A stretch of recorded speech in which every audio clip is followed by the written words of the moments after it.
My name's Tim. I've lived in Essex most of my life. I'm 49 this year. My dog really is my life. She's my first ever dog, and she's just such good fun. I was diagnosed diabetic type 1 on my 14th birthday, which is a great birthday present. You feel like you are given a list of all the things that if you don't do this, this will happen to you. And I can recite that list as being blindness, heart attack, stroke. And at 14, that's what you're given. So that is a huge thing to actually process in your head. Amputation was never one of them. I thought, well, you know, I am fit, I am active. I never saw that as being an issue. I mean, my first actual amputation was 4 years ago. I had a toe removed. The actual foot ulcers probably started about 2 years before that. The ones before, they were fairly minor, they were treated, they recovered, they weren't too bad. The last one was the most severe, and I think the results from that and everything else that occurred as a result of it has actually terrified me.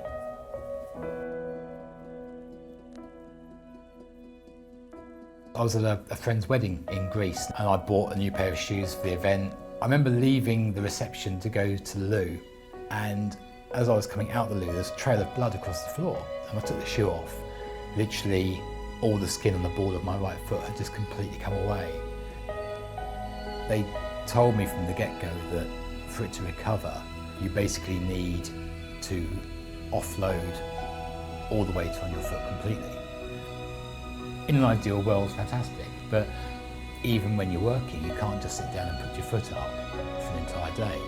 Being a diabetic, sometimes I get hypos at 2 o'clock in the morning.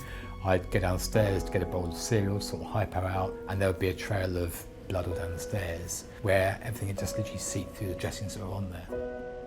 The worst thing, and this is really gross, is the smell.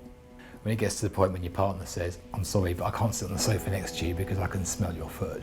The mental impact of that is hideous. It wasn't getting any better, it wasn't recovering, it wasn't shrinking. I eventually got diagnosed with sepsis.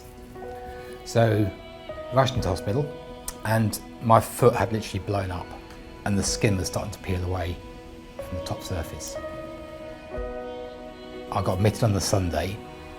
On the Tuesday night, they put me in intensive care and summoned my next of kin and said, "This is it." That was the most frightening it ever got.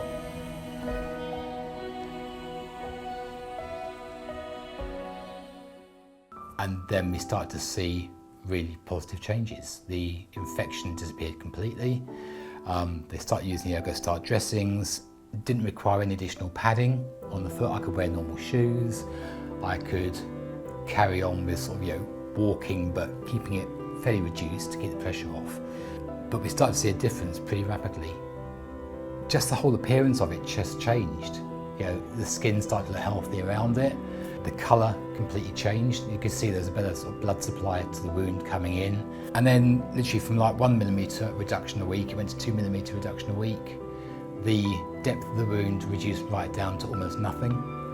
And I think the final 2 weeks, which we're probably looking about 2 months ago now, it was so rapid between being a small hole to being nothing at all. It was incredible. It didn't need changing as regularly as the previous dressings, and yet the results were so much more noticeable and so quick as well. It was all a positive change. Absolutely amazing. I would say to other patients, absolutely push for ErgoStart as a treatment, because the early stage results are so positive.